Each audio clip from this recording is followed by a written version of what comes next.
Napakabastos nyo naman. Nagpapatuyo kami ng palay, dito pa kayo nagparada. Ayan o. Sobra naman kayo. Bakit naman kayo ganyan? Bakit? Ano problema mo? Nagpapatuyo kami ng palay, ayan o, dito pa kayo nagpark. Bakit patuyuan pa ito ng palay? Highway to? Eh baka naman pwedeng umalis kayo kasi kabastusan ho yan eh. Kabastusan.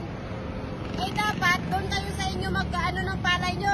Highway to. Yung ginagawa nyo patuyuan ng palay. Ay sobra ka naman ate, ito yung hanap buhay namin eh. Hanap buhay nyo dapat doon kayo sa kalsada nag-aaral. Kalsada naman to ah. O tama to, kalsada to, di ba? Ayan o. Kayo nga ano, tinan mo. Wala ba kayong mga mata? Tinan nyo. Isang linya ng kalsada yung ano nyo. Eh? Nyo na oh. Eh wala na kayong pakialam doon, naghahanap buhay kami. Tinan mo, sinagasaan Kita nyo oh. Ano lang ang antay kayo? Uy, masyado Oh. naman ho yata kayo mata pobre. Konting respeto lang ho sa magsasaka. Ano namin kayo nire-respeto, tingnan nyo, dito kayo sa kalsada nagbibilad. Wala ka ng pakialam doon kung sa kalsada kami nagbibilad. Oh. Kapagsalita ka talaga. Grabe naman itong mga tao na. Yan ang hirap sa inyo, porket mayaman kayo, di kotse kayo. Ganyan kayo magsalita. Kasalanan naman namin na maging mahirap kayo.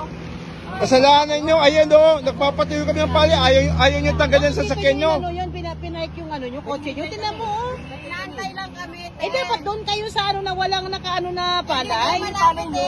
Oh, bakit? Kayo, ano naman ginagawa ninyo? Hindi nyo nirespeto ang palay. Di ba kayo kumakain ng Sobra, bigas? no? Palay yan, bigas yan. Kahit kalsada Sobra to. naman kayo. Respetuhin ninyo yung palay. Pagkain yan. Huwag ka magkakalita.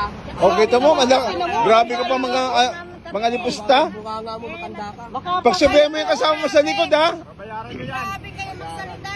Nakakotse kayo eh. Bilang sinagasaan nyo na lang. Sobra. yung palay. Kita nyo ito, oh. Sinagasaan yung palay namin. Nagpapatuyo kami, tapos sila pa yung matapang, ayaw nilang umalis. Matapang Oh. oh. Saglit lang Dapat kami. Hintay lang kami nga. Hindi nyo ba naintindihan? Hindi magreklamo kayo kung saan nyo gusto magreklamo. Eh kabastusan, Namin na dyan kayo sa kalsada.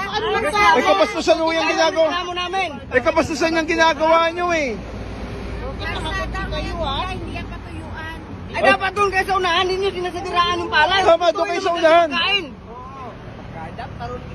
Sobra mo, oh, kita nyo, oh, kita yung ginagawa nila dito sa amin, oh. Okay ka nag-isip kung anong tinatapakan ninyo. Pagkain yun. Video tayo dyan. O siyempre. Ebidensya namin ito, magre-reklamo.